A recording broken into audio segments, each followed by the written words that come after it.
right now on Colonial Sports Center. We're going 2-on-1 with some Colonial hockey greats. Plus, as the Colonial football team hit rock bottom. And don't worry, we didn't forget about men's hockey. So crack a cold one, because Colonial Sports Center starts next.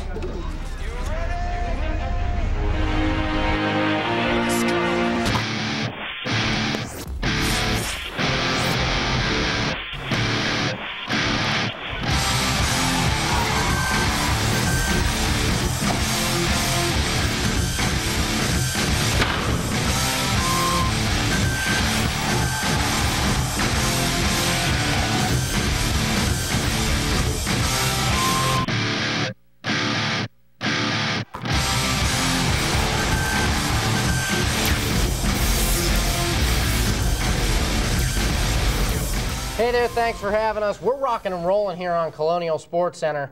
Dan, we are going full tilt tonight. Absolutely. You know what? Last weekend was kind of a bummer in the land of Bob. A lot of losses for the Colonials. This weekend, not so much. Good news here, and big wins for the Colonials. And we're going to start off with one of the biggest ones so far of the year. Would you not agree? Let's do it. Kick it off. Absolutely. This past weekend, the Bobby Moe women's ice hockey team took to the ice for the first regular season contest of the 08-09 campaign. The only problem was that they found themselves in the land of the Gophers, don't you know? Led by senior netminder Brianne McLaughlin, the Colonials looking to make a showing against the preseason third-ranked Minnesota. To the ice we go, eh? Taking on here, Colonials, Gophers. I want to thank the women's team here for getting this video to us because we couldn't do it without them. First period, Bob on the attack. Morgan Bykirk looking to get the puck to herself and is going to find it, bring it into the net. Working past the pads and lights the lamp. Goal, Colonials. Kim Hanlon had no chance on that one there for the Gophers. Now, Gophers make the comeback. The Lamoureux sisters, Jacqueline and Monique, one shot, make two shots, make it a third shot. Bree McLaughlin stacking up the pads like a pro. Now, Bree Delaney playing it here for the Colonials, going across the ice, into the crease, lights the lamp. Can you believe this? Colonials up 2-0. Beautiful play here. Now, chance here for the Gophers. Brittany Francis stealing it here. One person to beat, but that's Bree McLaughlin, so you're not going to do it. Fancy work with the glove. Now, into the second. Good chance here. Working across here. Callie Rosser, she's going to get the assist. Jackie Gibson's going to find the back of the net. Goal, Colonials. They're up 3-0. They're going to hold on to win this one 3-2. Colonials winners over third-ranked Minnesota. Great chance there. Taking a look at the stats right there. McLaughlin, 63 out of 65, swatted away. Big chance there. Going to play on girls going to take on Syracuse here this weekend. After the game, Chris Baginski caught up with Coach Nate Handrahan. The Minnesota Golden Gophers expected the same result as every season opener since 1997, victory. What they got was quite the opposite. Well, it was quite an accomplishment after all the things that we've been through over the course of our short time. For our fourth-year program, it was a pretty special win. Our players played fantastic and did all the things that we've always asked them to do, and it's coming together, and it's nice to come together at the beginning of a season, and hopefully will be a sign of good things to come. Despite their best efforts, the Gophers were only able to get the puck behind senior netminder Bree McLaughlin twice, out of 65 attempts. Well, I mean, it kind of speaks for itself, but she had a lot of help in front of her, cleaning up a lot of the initial saves, so she didn't have a lot of second chance opportunities. But she's worked hard over the course of her time here to get to where she's at. She deserved to get a result like that after a lot of shots. And according to the man behind the bench, this could be the beginning of a promising future for the Robert Morris Colonials. I think we have a great group of kids that really care about Robert Morris as a school, and they take pride in putting their jersey on each day. And I really think that will carry you through an awful lot of tough times, because tough times will happen throughout the course of a year. 5 years ago, this program was in its infancy, and now it is slaying college hockey's giants. It is apparent that there is only one direction that this team can and will go, and that is up. Reporting from the Nicholson Center, Chris Baginski, Colonial Sports Center. Well, things are getting really bad for the Colonial football team. It's really bad. How bad? Well, they can't win. The most recent disappointment came last Saturday against Sacred Heart, and the misery continues. To Jersey we go. Colonial's taking on the Pioneers from Sacred Heart, and the defense just can't get it done, Dan. First quarter, Evan Jones from 1 yard out. He has reservations for 6. More on Jones later. And then Robert Morris getting into the scoring act. Swalinski to Shaudre King. Have some. 28-yard hookup. 7-all at the end of 1. And then the second quarter, Pioneers opening up a bottle of Tedesco sauce. Dale Fink to Steve Tedesco. Fink 17 of 25 for 143 bones. Third quarter now, Swalinski. He has all day to throw, and good things happen when you have good fast pass protection. Finding James O'Quinn. Swalinski 19 of 31, 260 bones. But not to be outdone, those tricky Pioneers. Brian Friedman rolling right. Somebody lost their jockstrap, Dan. Steve Tedesco hauling it in. Then Jesse Kaslik gets it. He would score, but RMU wants 2. So they're going to give it to Miles Russ. And tic-tac-toe, he's in.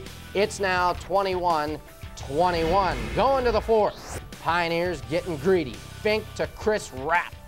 Someone blew their coverage, Dan. No one was there.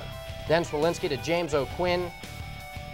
He would make the catch inside the 5, and that would set up Kerry Murray. He would get the touch for a touchdown, but it's just severance pay because RMU would fall in this one. 31-28, Dan, just not looking good. They've lost their last 4. Their next one, a big one, against Duquesne on Saturday. Swalinski, big day though, 2 touchdowns and 1 interception. And as we look at the oncoming games, Robert Morris has to win this next game against Duquesne, and then they have a tough opponent in Bryant, Dan. It's not looking good for the Colonial football team. No, we're taking on Bryant. Bryant, apparently that's the Bryant Company logo. I love it. I love the I love the seriousness we have with this one. But the big game with Duquesne here. Well, they're all big games. Absolutely. Well, when we return, Gretchen Aller sits down with 2 stars of the ice hockey upset special. Bree McLaughlin and Sarah O'Malley. Stay tuned.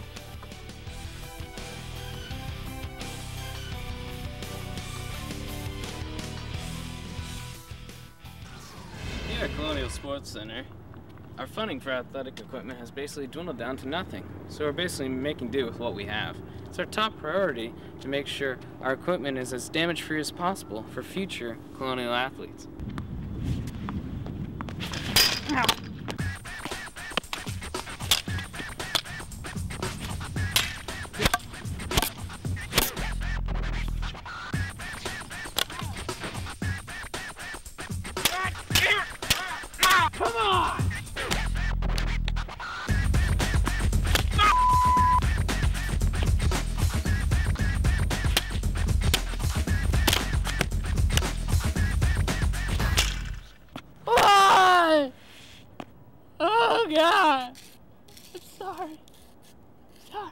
I'm Brian Spencer, and I love you. Colonial Sports Center. You ready? 1, 2, 3. Oh, hi, I'm Brian Spencer. Here at Colonial Sports Center, we like to deal with issues both on and off the field. Nothing's more bigger than steroids. Yes, it might give you that extra touchdown or that extra point to win the game, but it could cause severe health problems and even death. Some of you athletes out there thinking about taking one of these, just don't. I'm Brian Spencer, and I love you. Shut the door!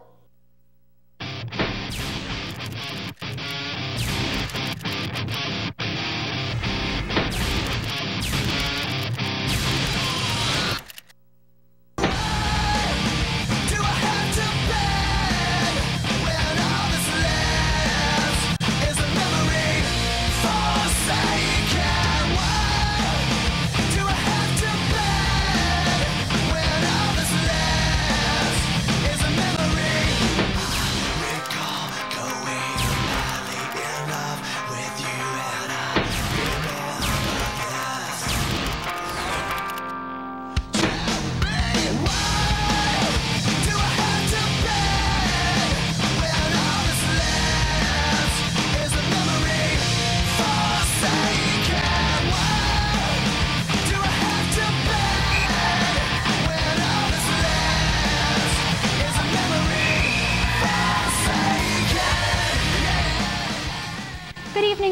I'm Gretchen Adler here tonight with two very talented ladies, two members of our women's hockey team.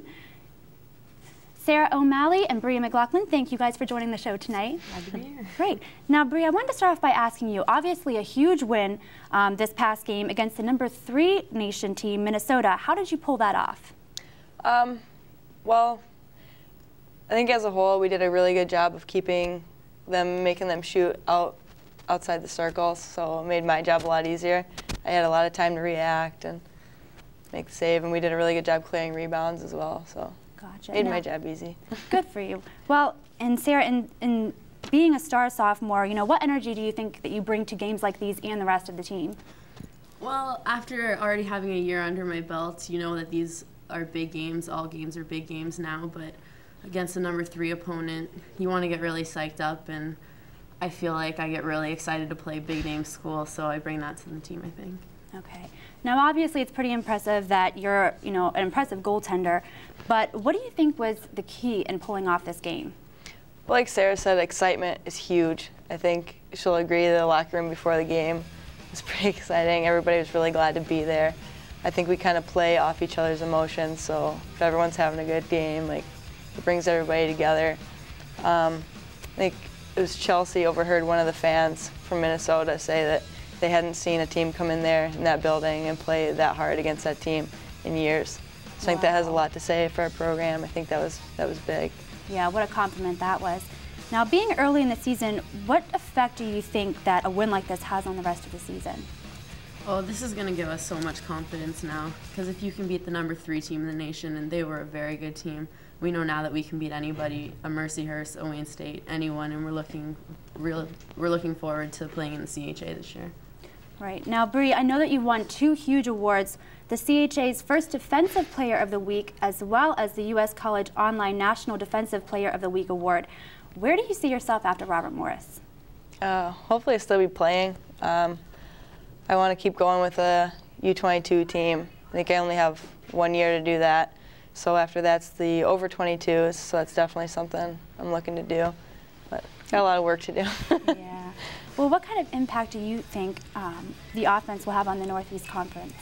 Well, we already have the best goalie in the nation in Bree, so we're pretty set on the defensive end now. So this year, if we can get our offense going, I think we'll be a really good threat. Last year, if we scored more than 3 goals, I think we had a very good winning record. So Bree will stop the puck for us. If we can put it in for her, we'll be very successful this year. All right. Now, I know that you played on Team USA. What do you think that you can bring from that to the Robert Morris team? Well, I tried to watch what they did a lot, especially offensively, and how they put the puck in. So when I came back to practice, I was always showing them, like, okay, do this, do that. And I was working with a couple of the players with rebounds and how to play, like, read certain situations. So. All right. Now, we only have time for one more question, but I did want to ask you, I did hear that you guys have something called a commitment run, which is a drill that you guys do. Could you elaborate a little bit on that for me? The commitment run is something we do at the end of preseason, so it happens at the end of September, right before games start, and we all gather at the arena, put on our running shoes, and we run all the way back to campus. It's 5 miles uphill, and we did it at 7 a.m., but it's not timed. We just do it as a team, and you run the whole way, and it just gives everyone a sense of belief that we can do this as a team this year, and we took that into Minnesota, and it worked for us. Wow. That is very impressive, I must say. Well, thank you, ladies, very much for joining us tonight. It was a pleasure to have you. Okay, folks, now stay tuned, because up next we have the highlights and analysis of the men's hockey team and how they fared against Ryerson this past weekend. We also have everyone's favorite segment of the week, the Fave 5, coming your way. You don't want to miss it.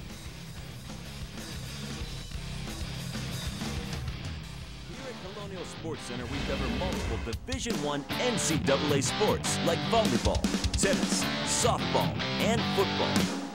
Yeah, we cover that too, but I mean American football. I said football.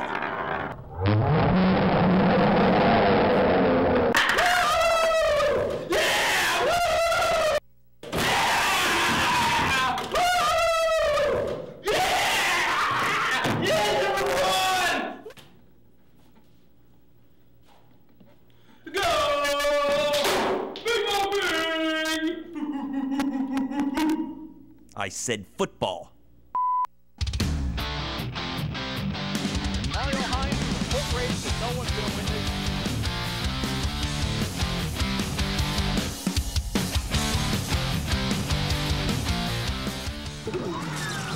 Sports Center. You ready? Well, whatever you can do, I can do better. And with those wise words, Coach Derek Schooley took his merry band of men's ice hockey players to the not quite as fierce as they go for Ryerson Rams to the Clearview Arena. And that's where we go. Bob and the Rams taking on men wearing their third jerseys there, the silvers there. Here in the first period on the power play, Urban's going to take the pass, going to get a Dane Lauper, he's going to take the shot. Jason Talsey's going to take the rebound and score. Beautiful goal there for Talsey. We're going to see a lot more of him in this highlight, I can tell you that. Now in the second period, Denny Urban with the puck. Make one pass, make two pass. Trevor Lewis buries it. Power play goal as well. 4-0 is the score at this point. Colonials run away with this one. Now let's take Matrix Cam here for Chris Margot. Gets past that one. Whoop, you can't have the puck too. Then I'm going to take it all the way down the ice myself. Gives it off to Denny Urban. Urban's going to pass it over to Talsey. You know what Talsey does? Finds nothing but net. Goal. Talsey. That's a 6-0 lead. Also a power play goal. Penalties hurt you bad. Now in the third. Talsey's not done. Looking for it. Guess what? Hat trick. Chili goal. Bottle dance, everything happens there. Pancakes for Talsey. Robert Morris wins this one by a score of 9-0. Checking out the stats there. Talsey with the 3 goals. You know what? It's beautiful when you take care of the power play situation. 6 out of 9 goals were scored on the power play. Bob's going to take on Merrimack on October 11th at 7 p.m. Got that right, Dan. Yes. Big win. Junior midfielder Tyler Solis scored the first 2 goals of his career in a 3-2 double overtime loss to Niagara University Friday evening at the North Athletic Complex. Here we go. Men's soccer, RMU and Niagara. Matt Felice getting on his little pre-game spiel. You know how he do it. You know, he does it every game. Well, we're having a donut and a cup of coffee. Sean Riley to Tyler Solis, and he goes 5-hole. 1-0, the Robert Morris University. Later, Niagara's Matthew Duran to Carl Haworth. And what's on your cranium? Let's recall that, Dan. Let's see that one more time. That was awesome. 2-2 after this. And guess what? We got bonus time for you. And guess what? Matt Felice is not ready to go home. He makes a big stop here for RMU, and we're not done. But Matthew Duran, he wants to go home. Look at what he does to a couple of Colonials right here. That just looks flat out illegal, and Robert Morris loses. Unfortunately, a big heartbreaker as they go down in double overtime, 3-2 to Niagara. Big, big win for Niagara, and a bad, bad loss for Robert Morris, Dan. Those are the ones that hurts. Well, if you like men's soccer, let's give you some women's soccer too. Bob taking on the Bobcats. Robert Morris in the white, see they got the dingies out of the kits, you see. Now here we go in the first half. Jess Sherrick, you know what? She likes it like Grey Goose. You know what I mean by that? Top shelf. Look at that one. Beautiful placement. Bob up 1-0 early here now. Look at this. Beautiful block there on the wall. Brianna Bell saying no chance there for Vel Fortuna. It's kind of like Nixon there. Now, Bob, no chance here. Shark gets over to Stevenato. You know what she does? Finds nothing but the back of the net. Bob up 2-0. Sadly, Bobcats going to prowl back here. Amber Cibilotti, like Belvedere, also top shelf. Beautiful goal there. Now it's 2-1. Fortuna here now in the second half for the Bobcat. Just works it right past the Lowell's fingertips, gets into the goal. We're tied up at 2, sadly. Fortuna again, now it's kind of like 3 olives, you know, middle shelf at eye level. Puts that one in. They're up 3-2, but guess what? Bob's not tied, and we're going to go to overtime. I like playing extra here. Fortuna going kind of like Bankers Club to the bottom. Bad loss for the Colonials. They're going to lose one 4-3 to the Bobcats. Devastating loss there for the Colonials. Absolutely. Hey, we're going to keep it on the footy pitch. Women's soccer again. Kathleen Caggiano and the gang taking on Central Connecticut State. Say that 3 times fast. No thanks. First half, Blue Devils. Lauren Salvia, just a little bit too spicy, but Cleo Tragar would pick up the garbage. Take another look. This is the only goal of the game, Dan, so not much going after this. But we should be subpoenaed for subjecting you to the rest of this. But later, Abby Graham getting the wrong side of the net right here, just a bit outside. And we're going to move on. RMU's Chelsea Meisgowitz. Well, I guess she airmailed that one. Just a bit up. Yeah. Then a corner kick for the Blue Devils. Look at the defensive teamwork by the Colonials. They just wouldn't be denied. And then the Blue Devils' Karen Ray airmails this one as well. We go on to the second half. Jessica Sherrick with a great chance to get the Colonials on the board, but Hillary Singer makes the save, and she's singing Kumbaya. Later, Devils, big blast from the perimeter, and take a look at Caitlin Delal. Look at the airtime. That's it, that's all. Central Connecticut State, 1-0 over Robert Morris. With a young yet impressive lineup, the Robert Morris volleyball team went through the non-conference schedule with a respectful win-some, lose-some record. Within that schedule was a 3-0 victory over the Red Flash of St. Francis of Pennsylvania. Now the Northeast Conference time is here. The time is upon us. These two teams will meet up again, hopefully with similar results. To the Chucky Soul Center we go. Bob, Red Flash going off here. Look at that, getting ready, getting happy here. Sportsmanship rocks, kiddies. Remember that. First set, Lillian Rodriguez serving it for the Red Flash. Cassie Lee, she's gonna, you know what, do? Put this one down like she always does. She's a killer. Bob gonna win this one, 25-15 for the first game. Now in the second game, Melissa Manning back there to serve it for the Red Flash. Waltice to Bennett to Drabant, point. It's a system that works really well. You're gonna hear it a lot as this team rolls to more victory. Drabant, you know what? She's gonna put this one, so Rodriguez has to go 2 rows deep for it. Point there for the Colonials. Rodriguez a little upset there. She stays in the game though. Drabant now from the outside, it's what she does as an outside hitter, puts that one down. Point Colonials, rolling right here. Now Drabant's going to try this one again. It's going to be saved by Rodriguez. But you know what, Amanda Graham, she just picks up where we all left off. She does like the finisher. Now, third set, Bob up 2-0. Waltice, she is a killer, just like this. On the line, puts it down. Beautiful win there for the Colonials. They win 15-11-12. Coach Rob Thomas, address the masses. I thought in aspects, I would say like almost 3/4 of our game, I think we looked solid. One thing that we've had some difficulty over the past few weeks is kind of making, I guess, physical and mental adjustments in just various aspects of our game. So in the situation with this match, you know, the team was not as dynamic as like a Duquesne who we played a couple nights ago. They were doing some somewhat unorthodox things to us offensively. And right from the very beginning of the match, you know, when they called their first time out, you know, I got, you know, the team together, talked about it, said we got to try to make adjustments with our block. You know, too many ugly kills are kind of getting through. And we didn't necessarily make those corrections. So, you know, at the end of the match here, I spoke to them. I go, let's, you know, be focused on that for the match later on tonight. Okay. All right, we like volleyball here at Colonial Sports Center. RMU taking on Bryant. That's Amanda Graham, and she's extra good. First set, RMU looking really savvy as the Bulldogs are fumbling, grumbling, stumbling, and they can't return it. And then later, Bryant would serve, and RMU's Cassie Lee. Damn, Babe's got mad skills throwing it down. Lee, 8 kills and 10 digs. It's kind of like it's like a theme here on this show. Yeah, second set. Moving on, Bryant's volley. Elena Gibson handles it off the tip. Nice dig by Dalia Glover, but say hello to Emily Wolfus. Get out of my house. Later, can I get some more? Cassie Lee. This girl is a straight baller. She would throw it down. She might be the NEC Player of the Year in my book. It's a possibility. Too bad you don't vote. In my book, she is. Third set, Wolfus is going to put the finishing touches on Bryant and the Bulldogs. Take a look at that. That's it. Winner, winner, chicken dinner. RMU tackles Bryant. Well, the men's tennis team traveled to Mount St. Mary's for the annual MSM Invitational. Hasn't been the strong point for the men in the past, but this is a new year. From Emmitsburg, Maryland. We are doing some tennis. And yet, guess what? That is a BEA beautiful facility. First singles, RMU's Sean Curley, hey Mo, taking on Pierce Norton, and Curley is dealing. Later, Norton gonna have some as he beats Curley on this volley. Right there, take it.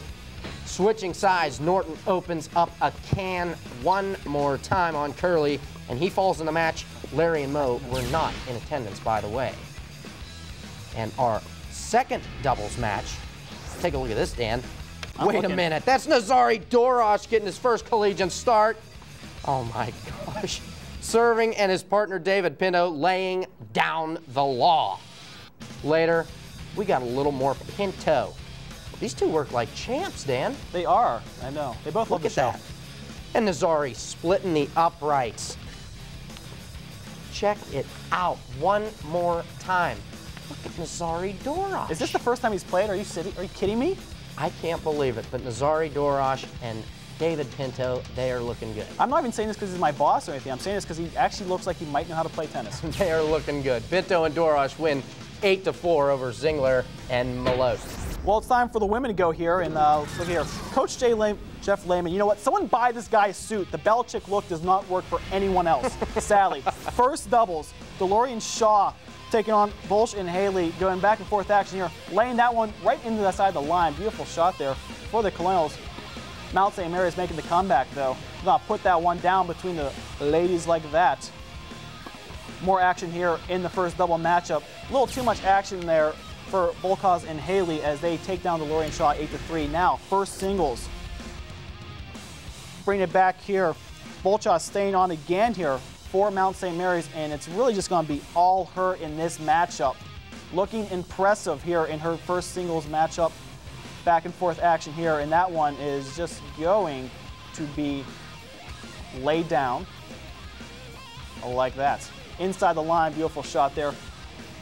Not much action here for Robert Morris, sadly though, and that one's going to fall in. Love 1 final score here on that matchup between here in the first singles. Hey there, don't go anywhere. The Fay 5 Plays of the Week are coming up next. Keep it right here on Colonial Sports Center. Colonial Sports Center, we train terribly hard in order to provide you with the best show possible.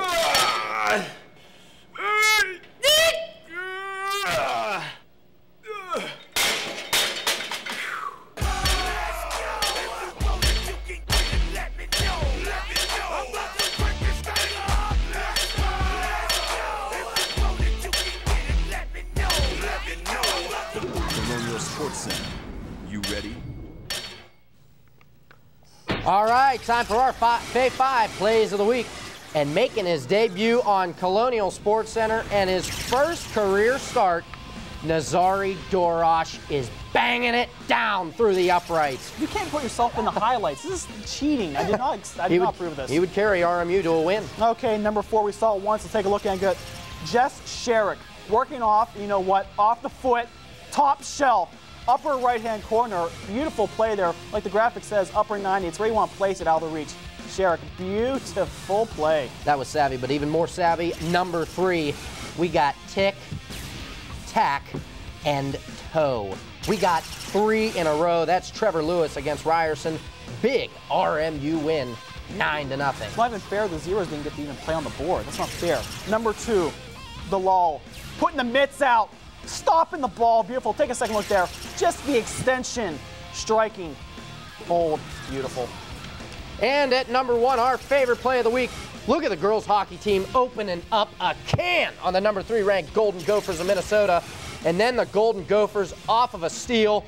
Mano-a-mano on Breanne McLaughlin. I don't think so. She's fancy. She goes glove side.